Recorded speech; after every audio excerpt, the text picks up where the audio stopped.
Hello, what are you reading? Hi, it's the Holy Quran. But isn't the Quran only for Muslims? Not at all.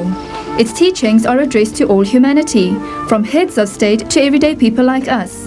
What does it teach us?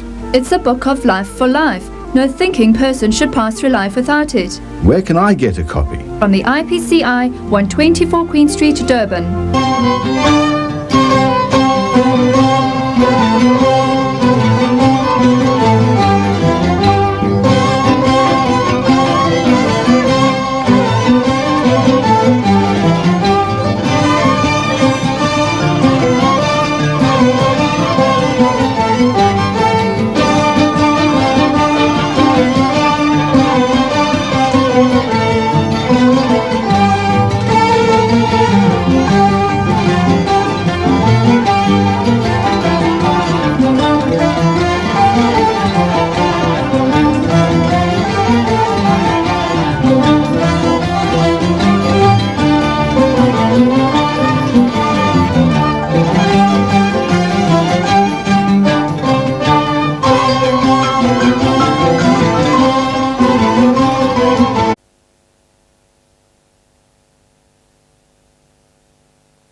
Well, I don't read my Bible because I don't think there's a lot of help in it, really. And I don't go to church unless I feel sad, in which case I do. God's with us everywhere. When I look at the sky, look at that sky going on to infinity. Something far beyond me or any human being. Yes. A lot of gas, I think, is up there at the moment. Apart from the gas, I think there are... It says in the Bible that he knows all the stars by name.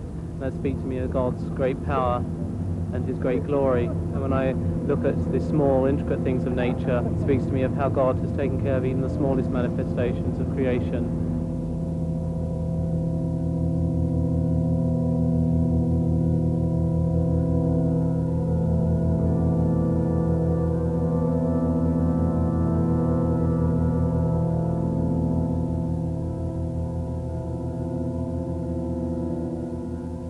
Good evening.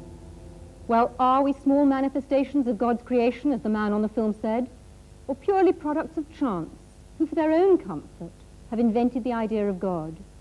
To put it another way, did God create man or man create God? It's a choice everybody's got to make. This book, The Probability of God, that's just been published, makes the incredibly important assertion that modern science is beginning to reveal the existence of a creator God. Its author, Hugh Montefiore, the Bishop of Birmingham, is with us here tonight. And next to him, we have Paul Davis, who's the Professor of Theoretical Physics at the University of Newcastle. And then on my left, I'm joined by Professor Sir Freddie Eyre, philosopher and logician, and well known to all of us. And on my far left, Professor Sir Herman Bondi, Master of Churchill College, Cambridge, a renowned scientist and President of the British Humanist Association. We have with us as well a very distinguished audience, and we shall doubtless be hearing from them later on in the programme. But is a discussion on the nature and existence of God relevant today? We've already heard some of your comments, which we recorded when we took a stroll outside St. Paul's Cathedral.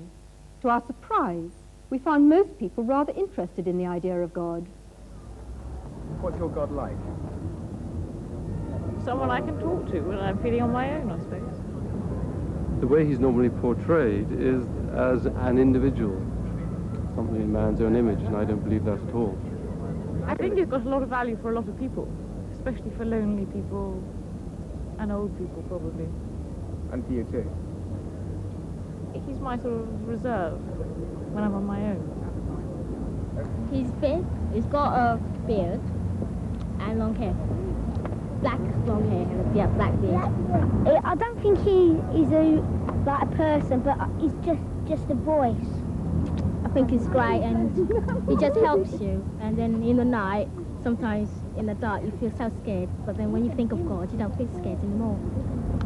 He's tall with a beard and he's just a great man. So he looks a bit like you in some ways. I do believe there is something that well, not exactly makes decisions for us, but knows more than we do. Do you believe in a God? No, only actually from the point of view that I do believe that there is a point beyond which people are unable to comprehend, and when that point is arrived at, then they encapsulate the whole thing in the concept of a God. When I look around at the suffering in this world, then I don't believe there's a God. Because if there was a God, it wouldn't cause the suffering that there is in this world. Then again, I think of Ethiopia with the Live Aid concert, and maybe there is. To get all people together, to get money together for children. I think, yeah, there is. Got to be. Well, was our universe created by a God or not? Hugh Montefiore's book says yes, and takes a fresh look at natural theology, which, as far as I understand it, is the argument that says that you can perceive the existence of God directly from the evidence of nature, and that, of course, includes scientific evidence. Hugh Montefiore, couldn't it be argued that you are, in fact, trespassing on other people's patch? Well, yes, you could argue anything, but I don't really see why we shouldn't reflect on what the scientists have said. I think people mix up science with the philosophy of science, that is, its meaning and interpretation. I really think anyone can have a go at that. I certainly have, and will continue to do so. I don't want to prove from the natural sciences that God exists. That I don't think can be done. But I do think we can now see that there's a high probability that this world is not a random occurrence. And that seems to me to say a very great deal. Right. Herman Bondi, what do you actually feel about that? Because do you feel in any sense it's a misuse of science? No, I wouldn't call it a misuse, and I was very much impressed by the book for its erudition and for its honesty. But I do think that the argument of this very good book leaves me stone cold. Not because I'm short of awe, not because I'm short of wonder. I feel our universe is wonderful and something to be awestruck by. What worries me is that this book will be taken by many people to prove Christianity, or at least to make it probable, or to prove or to make probable some other religion in which there is a revelation which makes people say, I know God's will. And that, to me, is a great source of evil. No, well, I must come back here and say that all that you can do from natural theology is show the hunger in men and women's hearts for God's personal self-disclosure, which I believe that he has given us. And although terrible things have been done in the name of religion, I will agree with you, I also think that the most wonderful things have been done. And I'm always interested that people like you only mention the terrible things. Not only. Right. Earlier on, Paul Davis, I described you as Hugh Montefiore's scientific champion, and presumably you've got a considerable amount of sympathy with Hugh. Would you like to explain that a bit further? Yes, perhaps I could summarize my own position before I begin. Absolutely. As being perhaps best described as an awestruck agnostic, which is to say that through my scientific investigations, I have become more and more impressed with the incredibly stupendously intricate nature of the cosmos as we come to understand the universe in greater and greater detail. So it seems more and more remarkable that things have been arranged such that, in its broadest sense, the universe is self-aware. That is, that it permits the existence of intelligent observers such as ourselves. And it seems to me that this is not something which is inevitable, that the world could have been arranged differently, and that the fact that things have been arranged so that we can exist and observe the world, and that, moreover, our existence seems to depend very delicately upon the organization of the cosmos and the nature of the laws of physics. The fact that that is so seems to me a puzzle, and a puzzle that deserves an explanation. In other words, I would like to know why the world is the way it is. I can't accept it as a brute fact. I would like some sort of explanation. Right, Freddie Eyre. I imagine that as far as you're concerned, we've been talking a whole lot of rubbish so far. I'd like to hear your view on the subject. I don't think we've been talking rubbish. I think there's been a lot of bad logic. But that's not quite the same thing. What the last argument comes to is saying the world is arranged as it is, therefore somebody arranged it. Now, this is a very poor argument because it could apply to however the world was arranged. I mean, all that you have said, and all that I'm afraid the Bishop has said in the book, which I also admired very much. I thought it was a very honest book and a very erudite book, I'm pleased to say so. Nevertheless, all he was saying was, there are these causes, there are these effects, and had the causes been different, the effects would have been different. Nobody's going to dispute this. What is totally lacking is any justification for the assumption that the world as it is was designed, and had the world been different, it would not have been designed. And in fact, saying it's all designed by God is not an explanation of anything at all. You're just saying, here I give up, but because, and in fact, President Davis has admitted this, so science goes no further, therefore we're going to bring old Noble Daddy to make us all feel cheerful. That won't do. The reason why I'm interested in the natural sciences here is that so often you hear people saying the natural sciences have disproved God, or there's no reasonable basis for believing in God. I'm afraid Freddie Eyre's backing a loser here. I mean, it could just be a brute fact that human beings have evolved with their amazing capacities for relationship and for their experience of God is phony. It could just be true. It could be true that our intimations of morality have no ultimate sanction, that our experience of what is true and good and beautiful isn't a window into reality. But the simplest explanation of the lot, the simplest explanation in logic, is that there is a creator. Right. There are many other ways of looking for God other than science, and some might actually say better ways. And most of the world's religions believe that God takes steps to reveal himself and reveal the world to us. And I'd like very much to hear from Mahur Krishnamurti, who is a Hindu who is actually sitting in the audience here tonight.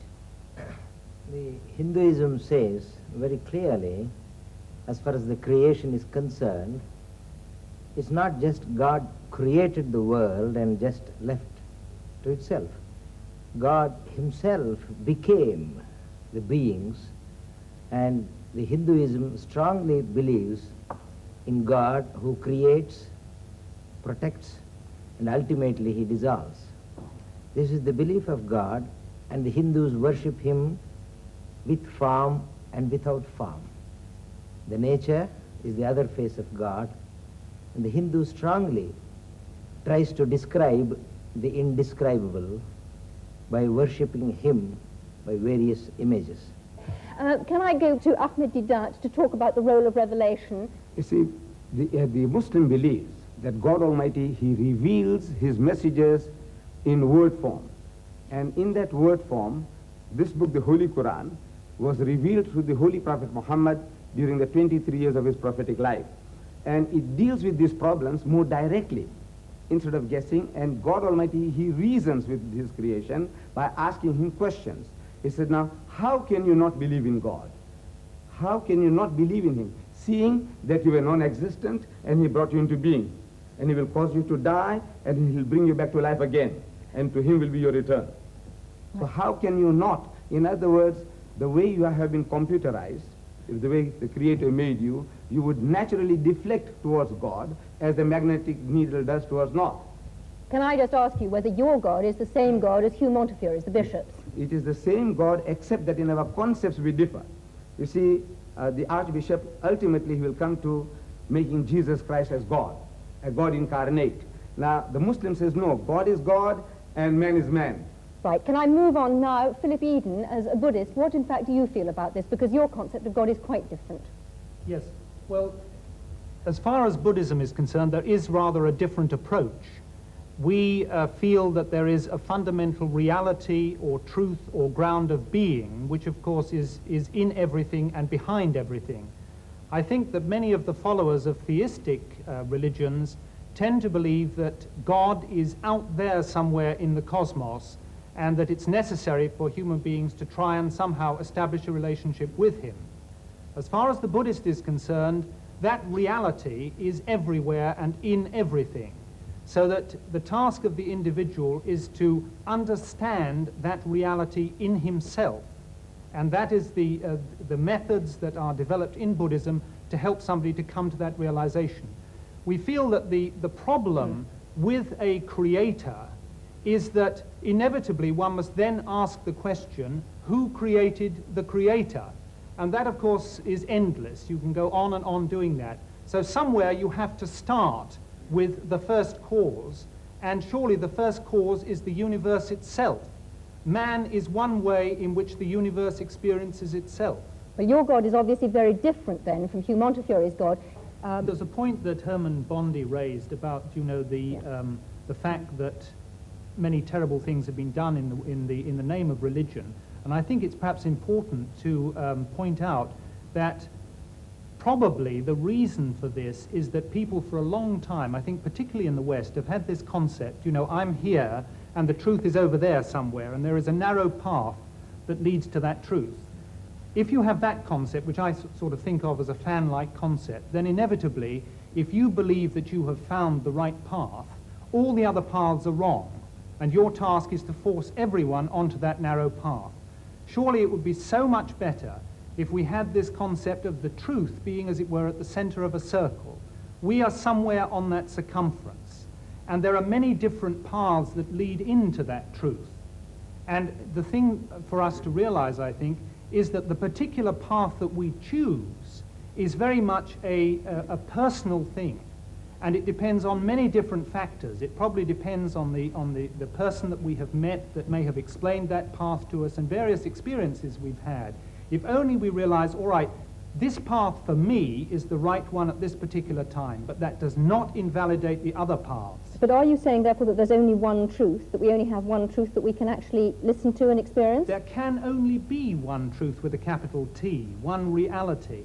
And I think the point is that all the great religions have been trying inadequately in their own way to point man towards that truth.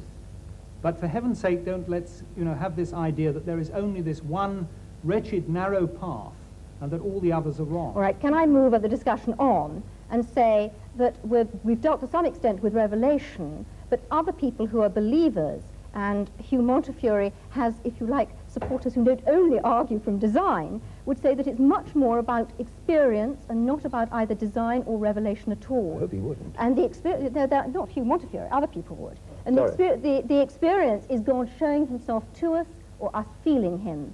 And Eric Dell, you're an evangelist in the Church of England. Would you argue with that? I think I would a bit, yes. Because I do believe that you cannot prove God scientifically. Science can only deal with the material of this current universe. God is necessarily not of this universe. He's superior and outside of it. So consequently, you can't prove him scientifically or disprove him. But of course you want to go much further than that. If there's a God who made me, I want to know who he is. I want to know what he's like. And of course we Christians believe that he's actually done that, said it for us in the person of Christ. And we also believe that he's alive today and we can know him. So that's what we're here to say, and that anybody can actually say, go beyond just the evidence, whether it's for or against, and say, God, if you're really there, I want to know you, because I'm prepared to know the truth, whatever it costs me. Right, Hugh Montefiore. I do actually think that religious experience is a very important pointer, and in my book I say it's the convergence of, as I see it, science showing us we're not just random products, probably not just random products, and conscience, and experience. I mean, why is it that between 30 and 60% of people, even in this secular country, lay claim to some form of religious experience? Pretty out. And one point I'm continually making is that the postulation of God explains nothing whatsoever, because it's consistent with anything that happens. And of course it's consistent with people having religious experience, I mean, or not having it, or it's consistent with people, you say consciousness is implanted, I mean, equally well you can say that sadism is implanted. I mean, whatever is, but you've got to explain in some way that it would have been otherwise if there had not been a creator. And this is what is totally missing, any kind of rational argument. Right. I actually wanted to bring up just something of the evidence that is within human experience of just the sheer business of significance. When I say to my wife, I love you, I mean something. I do not mean I, an accidental conglomeration of molecules from some antediluvian swamp, happen to feel a totally accidental attraction towards you, another totally accidental conglomeration, etc. I mean I love you. And if you say to me, but you're just an accident happening to another accident, something inside me says, that's not right. Now, that's not good scientific evidence, but it's human evidence.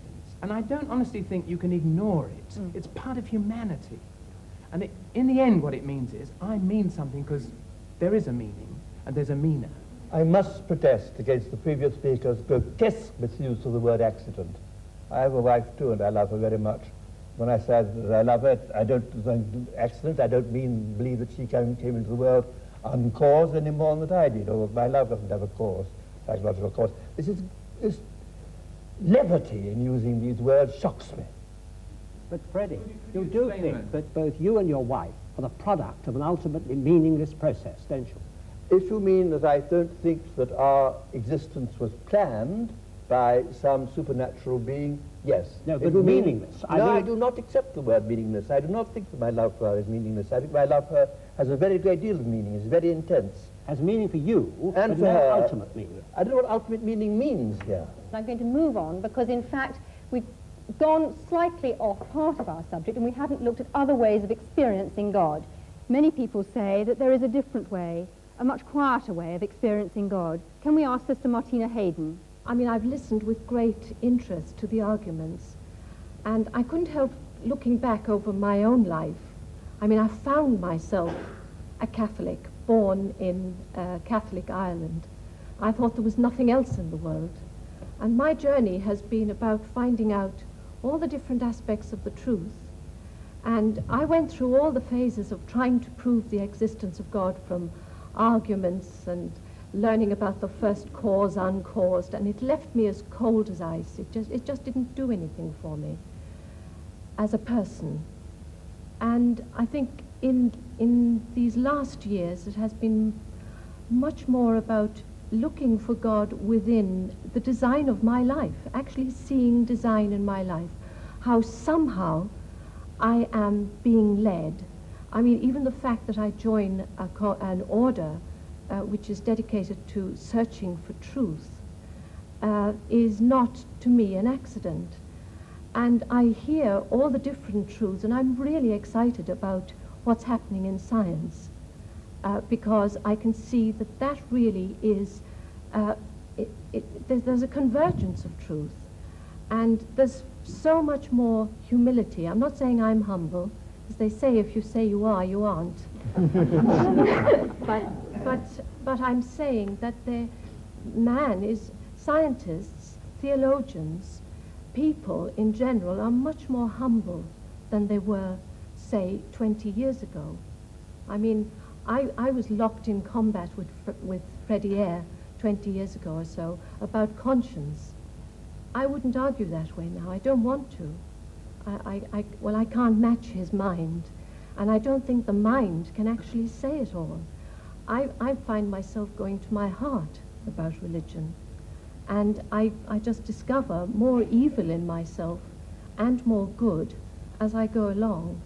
And the revelation of Christ in Christianity helps me there immensely, because I find that Christ didn't talk theological argument or logical argument. He didn't use any of those. He talked about the lilies of the field. He said the kingdom of heaven is like, that's a simile. So for me, God is revealing himself in me, in everybody. You know, I felt really close to the Buddhist gentleman who was speaking over there. I really felt I can relate to that too. I can look into the heart of a rose and it speaks to me. I can also look into the Bible and it speaks to me. Professor Eyre, are you going to say that that's not a valid experience and that that's not a valid argument? I think it's not an argument at all. It is a very moving personal position, which I think is the last to want to criticize. Right. Well, this debate hasn't included one essential element, and that's looking at the alternative choice that belief in God is totally man-made. Hans Isaac, how do you view that? Well, as an atheist, of course, I can't believe that God created man. I think my Well, parents had not. something to do with it. I have a distinct feeling that we're taking too provincial a view of the terms God and religion. We think of it in terms of dear old Pink Church of England. But of course that is only one very small aspect of religion. Both Torquemada and St. Francis of Assisi were religious and had an image of God, but they were very different images of God, one from the other. The Ayatollah Khomeini and Bishop Montefiore, I'm sure, have quite different gods in mind when they think about religion. Even the Jehovah of the Old Testament is very different to the kind of God that the bishop is talking about. So I think it's very important to realize that if man creates God in his image, as I'm sure he does, he has many different needs and consequently creates many different types of God. Can you define that a bit more closely? What are you actually saying? I mean, I can see Hugh Montefiore blenching, but can you actually simplify that a little for our audience? Well, if your personality is warlike, wants to proselytize, is aggressive and so on, then you go for the kind of God that the Quran portrays, which wants to proselytize the world and is warlike and so on. If you are peace-loving, you want to have an assurance of a future life and so on, and happiness, then perhaps you adopt the kind of God portrayed by the Ahmed, Church of Deedat, would you agree with that? I don't, ma'am. You see, I don't think that our brother has read the Quran. The way it is. You see, there are 99 attributes of God, and out of that, this one that you are talking about is non-existent in this book. Can I ask you a question? Are you saying then that the Muslim God is actually a peace-loving God who wants peace in the world? Yes, yes. And he tells us that if somebody wars against you, you have a right to fight back, unlike turning the other cheek. What about the concept of the holy war, the jihad? Yes, that is a struggle for righteousness. For example, Britain, when she was under attack by Hitler, what you did was jihad. And we take our hat to you, to Winston Churchill, for, putting the spirit into your people. Now that is what is a defensive war. And you had to retaliate. Because if you didn't, if you just sat back, keeping Hitler at bay, it wouldn't have served the purpose. You have to attack. And in the state of nature, everyone has a right to do that. So Islam allows us to defend ourselves and to extend our hostilities to a reasonable amount of satisfaction and retaliation. All right, can I come back to Hans Isaac, and perhaps you'd like to develop it a little further, because we've actually heard an exchange between the two of you, but would you like to come out on a little bit further about perhaps other religions and not only about Islam? Well, it's not so much a particular religion, because within each religion you have all sorts of different gods. As I was trying to say, that of Torquemada and that of Francis of Assisi are all Christian gods. They're entirely different. So man creates God in his own image, even within a given religion, and certainly between different religions. The God he needs will be a different God according to his own personal requirements and to the kind of society in which he lives. Our society is different to that of the time of the Crusades, and consequently we need a different kind of God. Can I ask you then about the role of conscience, and where does conscience come from? Well, psychological experiments on conscience have shown pretty conclusively that you can manipulate it and create it through a process of social learning, Pavlovian conditioning, and so on. It is something that is acquired through social influences, although there is also a strong genetic factor in it. In other words, altruism, the tendency to do good to others. is certainly, to some extent at least, genetically controlled, in the sense that if you look at identical and fraternal twins, there's a much higher correlation within the identical than within the fraternal groups. And the same is true of religion. I think that's a very important point, Professor that religious beliefs are in fact genetically controlled. Professor Eyre, where do you think conscience comes from? I entirely agree with the last speaker. I have no quarrel with that at all. Anybody in the general audience? Yes, in the front row. I'd like to throw out a definition that might be helpful to some people of the difference between religion and Christianity, because there's a distinct difference. Religion is largely man, by his own efforts, some of which have been demonstrated tonight, in terms of mental gymnastics, trying to get to God and looking at the most powerful thing, like the sun, and bowing to that. Christianity is God coming for man. And I was interested in Herman Bondi's remark that he's an anti-revelationist. If there's a God at all, there's no way we can know anything about him by guesswork, only that he should reveal himself to us, which he did in the person of Jesus Christ and became human But where evidence. does conscience come from? Conscience is given to us by God, and we are in the process of numbing it and pushing it down to suit our own purposes and interests, which is called selfishness. Other people in the audience, where does where does the conscience, where's the idea of conscience come from? Yes. I would say the conscience comes from the human soul. It's the human soul speaking out and crying out for release. Okay, it's not just fear. Do you not think that it's an animal fear, a fear of being found out? Yes, Daniel Rubinstein. I think it's a sort of fear of alienation, really, being cut off from the rest of the community. And I think perhaps that, for instance, that Live Aid event demonstrated a huge sense of community.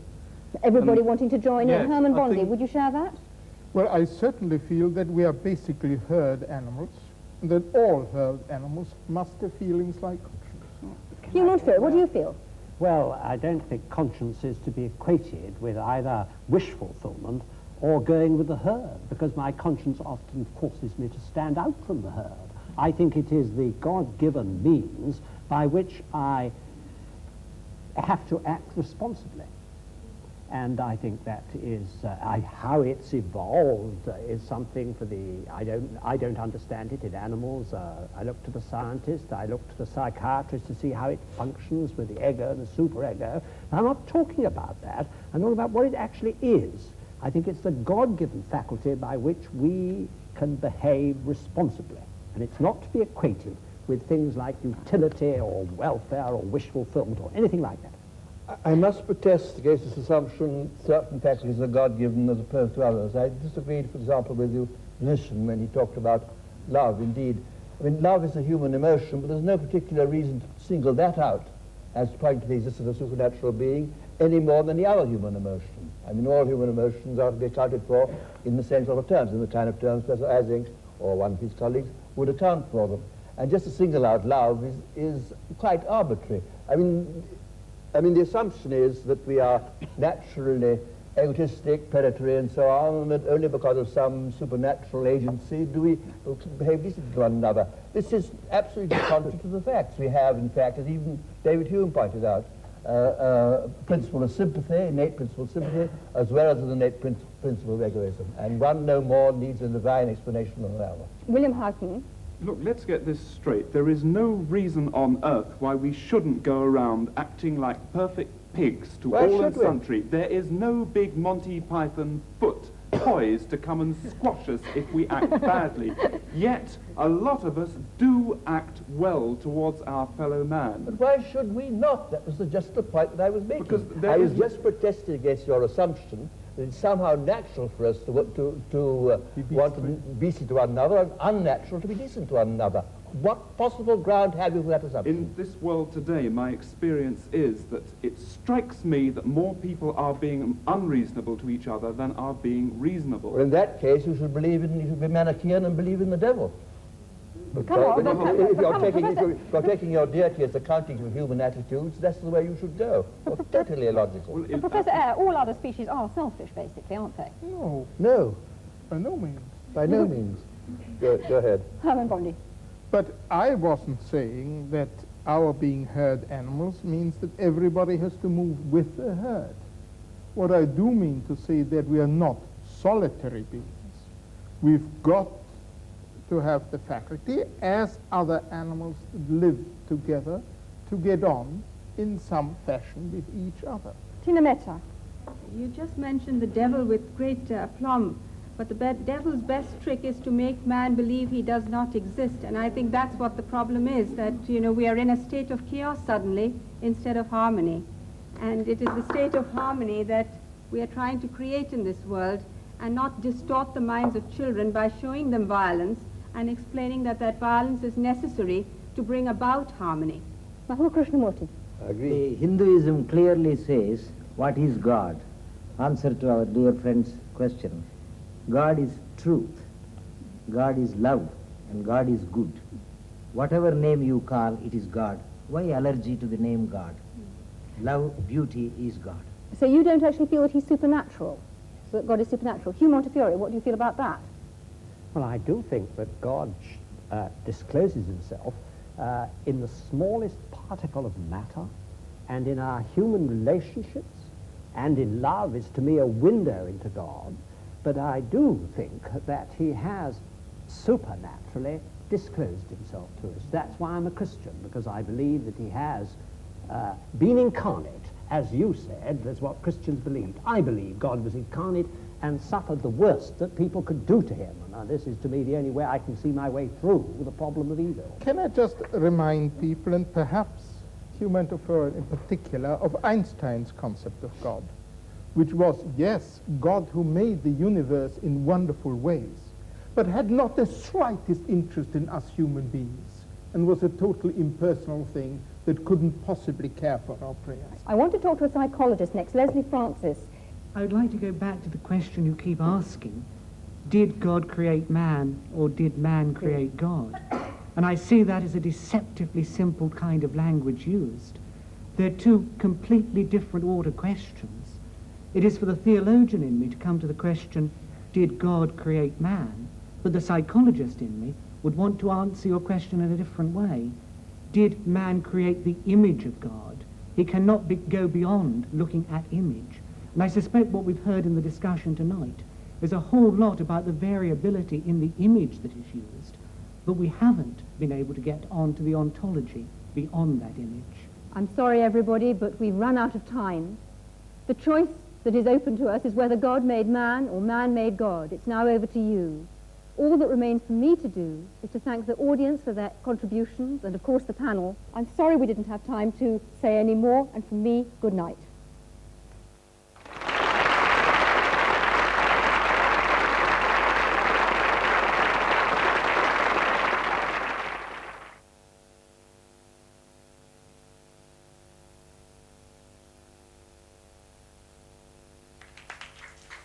Mr. Chairman, if you would allow me, I would like my brothers and sisters to loosen their limbs, if they stand up and take a deep breath before sitting down again. All of you, please, please. Take a deep breath or two, and loosen your limbs, and you can relax.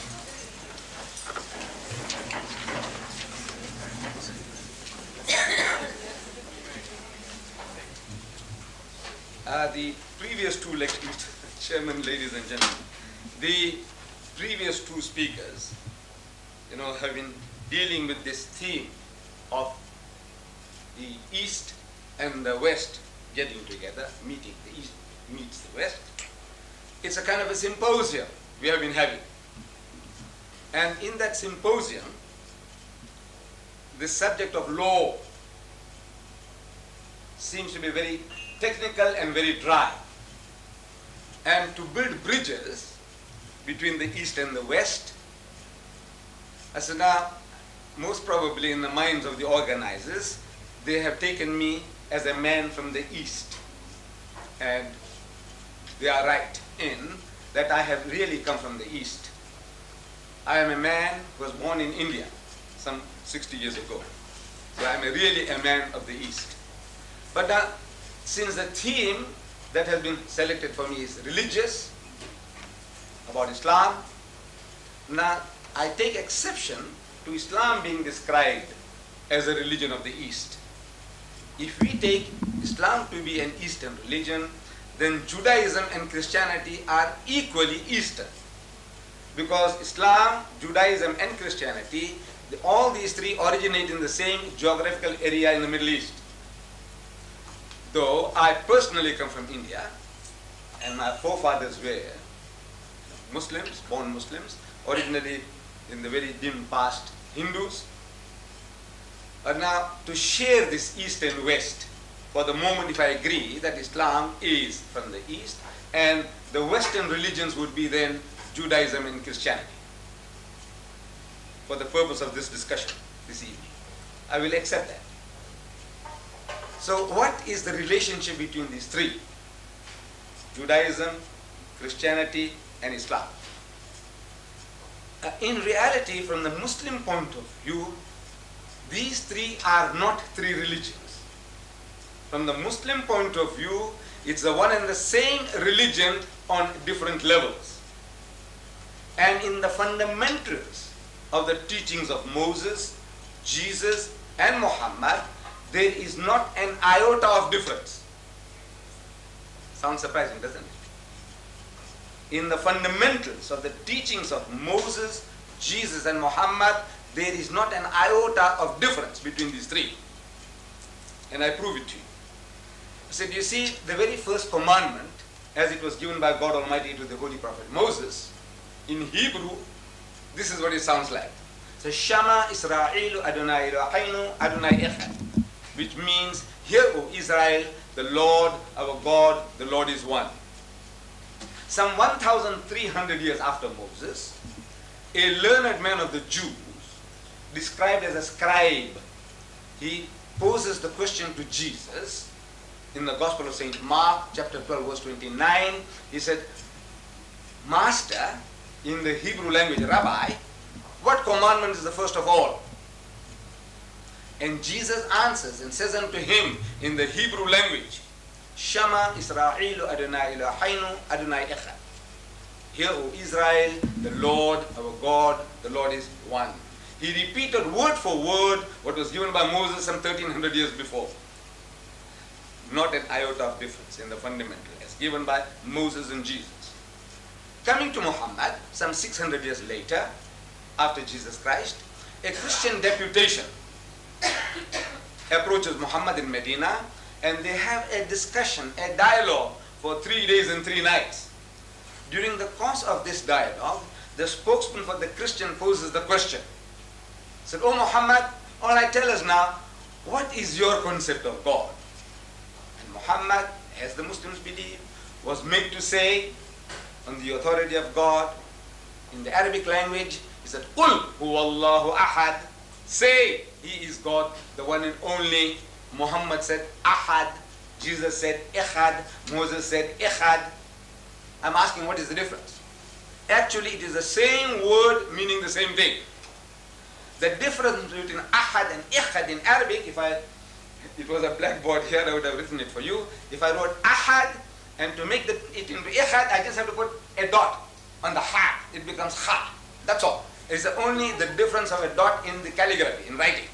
But in the meaning, the sense, 100% the same. So we Muslims, we say that in the fundamentals of the teachings of the prophets, no difference. Then these differences that are there, we say these were out of necessity. See, Islam, we say, is the culmination of the teachings of Moses and Jesus, brought to perfection. The Holy Prophet Moses, we Muslims, we accept him as our own prophet, as we accept all the Jewish prophets as our prophets. That Moses was catering for the needs of his people. They had just been rescued from the Egyptian bondage. They were traveling in the Sinai Peninsula, oasis to oasis. A nation under those circumstances needed a law that would give them quick justice, an eye for an eye and a tooth for a tooth. There was no time for lengthy litigations. There was no time for putting a man in prison. That antisocial character, the adulterer, kill him, stone him to death, get rid of him. It was more merciful to kill him, stone him, than to leave him in the desert to die of hunger and thirst. And he becomes an object lesson for others. He said, you see, this guy here, according to our system, he could have had 100 wives. Because there was no law. There was no law among the Jews as to the limit of the wives. Solomon, if you read the Holy Bible, we are told, had 1,000 wives and concubines. 700 wives and 300 concubines, altogether 1,000. There was no law against the number of wives that one could have. So under those circumstances, if one was not enough, you could have taken another. If two were not enough, you could have taken four. Why did you go and interfere with somebody else's property? Despoiling somebody else's rights? This guy, he deserves death, stoning him to death. And to me, this is the law. Eye for an eye, tooth for a tooth. Eye for an eye, quick justice. Get moving, there's work to be done. This was the philosophy, the psychology behind the laws that were given. And these laws, we Muslims believe, were given by God Almighty for the needs of the children of Israel. But laws have a tendency to change the characters of people over a period of time. Any law, every law, they change the characters of people. Hitlerite Germany, one of the most cultured nations in Europe, the Germans, supposed to be. That nation incinerated 6 million Jews. All right, some say it's a fifth. All right, if not 6,600,000, if not 6,000, if not 600, I say even that is dramatic enough. Just because they were Jews, if you destroy a people, I say it's dramatic enough, whether they were 600 or 6 million. How could this nation do such a thing like that?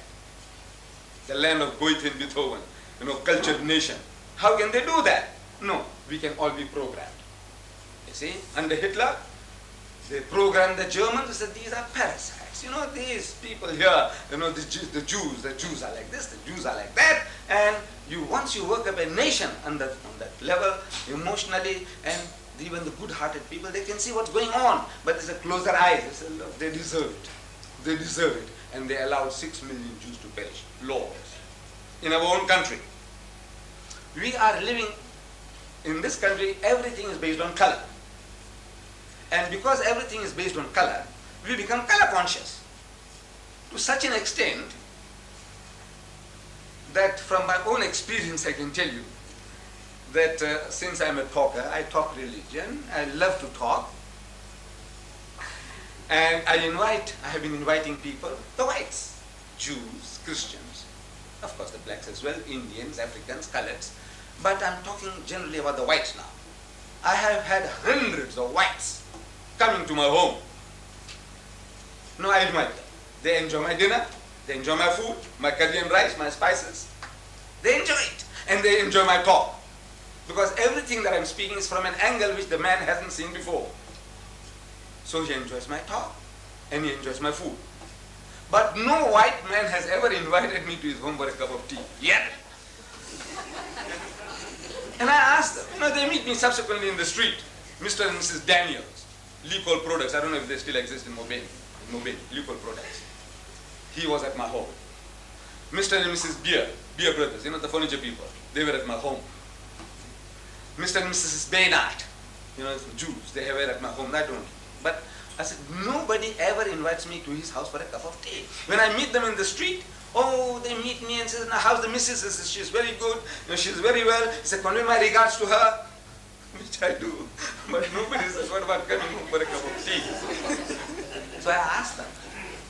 I know it's a big joke, you see. I asked them, I says, you people, don't you know how to reciprocate? Don't you reciprocate among your own people? Of course you do. Then how is it that you don't reciprocate with me? I said, I tell you why. You see, at the back of your mind, at the back of your subconsciously, you are thinking in terms of color. That if this guy comes along to my elite home in Durban North, or somewhere in Westville, with this funny headgear and this beard, looking for number 10 Downing Street of yours, and I see people are watering the garden and somebody is doing something else, and I come along and see the number, I come and knock at the door, and Mrs. Smith, she opens the door, smiling face, oh, Mr. Deedat, come in. So I go inside there, 5 minutes goes, half an hour goes, and the tongues begin to wag. He said, what's this woman, Mrs. Smith, doing? I said, that coolie has gone inside so long. What's happening? Is she running a shebeen or what? I'm subconscious, subconscious. And if I was there, and if his brother-in-law comes along, Mr. Smith's brother-in-law comes along, he'll have to apologize for my presence. You know what he's going to do? He said, this is Mr. Deedat. We went to his house and his family, they treated so wonderfully. We had such a lovely meal. All that you have to go out of your way to explain my presence there.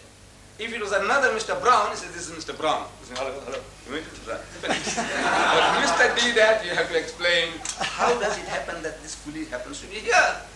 So you have to explain. So this is at the back of the mind. Back of the mind. Subconsciously. This fear is there. So now nobody invites me for tea. I know somebody might now. I hope you don't, because I want to still keep on saying nobody has. So we say now that is laws. Laws change the characters of people. So by the time Jesus comes on the scene, the Jews had a law, eye for an eye, tooth for a tooth. So the Jews forgot forgiveness. See, I was trying to chase the birds. Suppose I was there then, in the time of Jesus. I was trying to chase the birds with the old-fashioned sling, the one that David used, you know, with a stone. And that stone damaged your eye. So you go to the judge and say, look, this guy here damaged my eye, damaged his. I said, look, it was an accident. My brother, I didn't mean it. I was trying to chase the birds from the field. I said, look, forgive me. He said, no, the law says an eye for an eye and a tooth for a tooth. I said, look, I'll compensate you. I'll give you a heifer. I'll give you a goat. Forgive me. He says, no, the law says an eye for an eye and a tooth for a tooth. See, he's going for the letter of the law, he's forgotten the spirit. So Jesus Christ, another spiritual physician among the Jews, he caters for their needs, for the sickness. The man has forgot forgiveness. So now he said, you must forgive and forgive. How many times, Lord? He says 70 times 7. That's in the Bible, in the New Testament. 70 times 7. Calculate 490. 490. Are you going to take them literally? You're going to start counting? You say, look, this is 10 times now. Now you have done 99 times now. And now you have done 200 times now. What it means is indefinite. He said, turn the other cheek. He said, if somebody says, it has been said of old time, an eye for an eye and a tooth for a tooth. But I say unto you, resist not evil. He who strikes you in the right cheek, give him the other. If a man takes away your coat, give him your cloak also. If a fellow makes you to walk 1 mile, walk with him 2. He said, agree with thine adversary quickly while thou art with him on the way, before he takes you before the magistrate and makes you to part with your last farthing. Beautiful remedy for a sickness.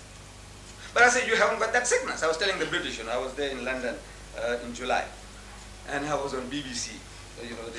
Somebody started, throwing stones at the Muslims. Jihad, jihad war, holy war. So I was telling them on BBC one, I said, you see, this holy war that we are talking about is a war of defense. You've got to defend yourself, your person, your possession, your faith, everything that is valuable, you have to defend it with your life. And I said, you British, you did it. You did the very same thing when Hitler wanted to invade Britain. I heard Churchill, I was young then, but I was hearing Churchill on the radio. He said, we'll fight them on the beaches, we'll fight them in the air, and we'll fight them in the sea, even with broomsticks. He said that, with broomsticks, you prepared to fight. And you fought, you defended yourself. And then when the time came, you extended your hostilities. You started bombing Berlin and München and what not. You did everything you did. I said, you were entitled to do. As Gibbon, the master historian, he says that in the state of nature, every person has a right to defend his person and his possession and to extend his hostilities to a reasonable amount of satisfaction and retaliation. In the state of nature, everyone has the right to do that. If you had the right to do that, we also have the right to do that. But now, I said, you people are good Christians. You were supposed to turn the other cheek. You were supposed to give your cloak when the man took away your coat. So when Hitler wanted to invade Britain, what you good Christian ought to have done is to tell Hitler, come, open arms, come, take over Britain and our empire as well. That is what you should have done, because you were supposed to turn the other cheek. You were supposed to give away your cloak. You were supposed to walk 2 miles instead of 1. So I says, no, these are all, we say, in the evolution of religion. This is how God Almighty, He caters for your needs, your sicknesses. From time to time, if the sickness changes, the remedy changes. The sickness changes, the remedy changes. So in that evolution of religion, we Muslims believe that Islam is the fulfillment of the teaching of Moses and Jesus. Actually, in real fact, we say it is one religion on different levels. However, if you have any questions, I'll be very, very happy to answer. Because I have been warned. He says, much time has passed already. We were supposed to start at 5:30. I have been here from 4:45. You know, I thought I was the only speaker, 5:30, I'm going to get going. But now, however, I'm very, very grateful to Mrs. Toms for this privilege and to the chairman for giving me this opportunity. And if there are any questions that we can build further bridges, if there is a difference, why the difference? If there is a difference, why the difference? Why are we at war in the Middle East? Why are you people fighting? Who? The Jews and the Muslims. What are you fighting for? So I'm telling my people. I get there's a lot of visitors coming to the mosque. This mosque, you know, incidentally Mr. Singh spoke about it, Mr. Chetty spoke about it, and incidentally also I have brought it for you. You know, it's given to you in that booklet. This mosque, the largest mosque south of the equator, this one here. On Fridays we get 4,000, a congregation of 4,000. The Durban Corporation alone brings 3 busloads a week through this mosque. And among the people that visit us, there's invariably people asking the question. He says, now look, what is the difference between your religion and the other religions? So I said, look, most especially with regards to Judaism and Christianity, the Jews and the Christians, we are the closest to the Jew. In our concept of the divinity, we are 100% with the Jew. The Jew says that God Almighty is absolutely unique. He has no partners, he has no sons. God is not seen at any time. No man can see God and live. And we give our hand of acceptance to the Jew that we believe as you believe. The Jew says no eating of the flesh of swine. We say we won't eat it. He says no eating of blood. We say we won't touch it. He says circumcision. We say we all circumcised. What more do you want? we believe in all the Jewish prophets as our prophets and all the heroes as our heroes. I'm not talking about the modern ones. With them we are at war. I'm talking about the prophets and heroes in the Bible. We accept them all. So we are at war. What are we fighting about? I said we are both fighting for a piece of land. My brothers, the Arabs, they say Palestine belongs to them, and my cousin, the Jews, they say Palestine belongs to them. They are both fighting for a piece of land. It is not a racial war, it is not a religious war. The Arab doesn't say kill the Jew because he's a Jew. Jew doesn't say kill the Arab because he's a Muslim. No, no. He says, now this is my land, says the Arab, you stole it, I want it back. The Jew says, no, I inherited it 4,000 years ago, and that's a battle. It's a political battle. There's nothing to do with religion. With the Christian, we also claim a unique relationship. Islam is the only non-Christian faith which makes it an article of faith for its followers to believe in Jesus. No Muslim is a Muslim if he does not believe in Jesus. We believe that Jesus was one of the mightiest messengers of God. We believe that he was the Messiah. We believe that he was born miraculously without any male intervention. We believe that he gave life to the dead by God's permission, and he healed those born blind and the lepers by God's permission. We are going together. The only parting of the way is we say he's not God Almighty in human form, he's not God incarnate, and he's not the begotten Son of God. Metaphorically, we are all the children of God, and he would be nearer to being the Son of God than any one of us, because he'll be more faithful to God than any of us can ever be. From that point of view, Jesus Christ is preeminently the Son of God. But our difference is when you say that he is the begotten Son, begotten, not made, so we take exception to that. That is so if there are any questions at any time now or in the future, if you like to visit the mosque, I think the telephone number is there. You make an appointment and come, and it will also be my privilege if you come with your wife, I says take you to the mosque, show you what goes on, and take you all for lunch as well. On the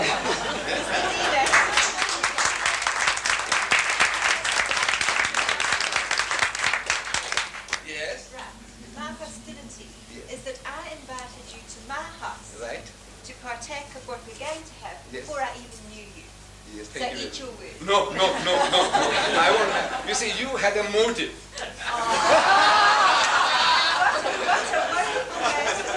What a wonderful word. I give it. Thank you. Mr. Deedat, thank you for a most enchanting talk on, not only on the religion of Islam, but on humanity, mankind, and it was most interesting, and I'm sure every one of us had loved it.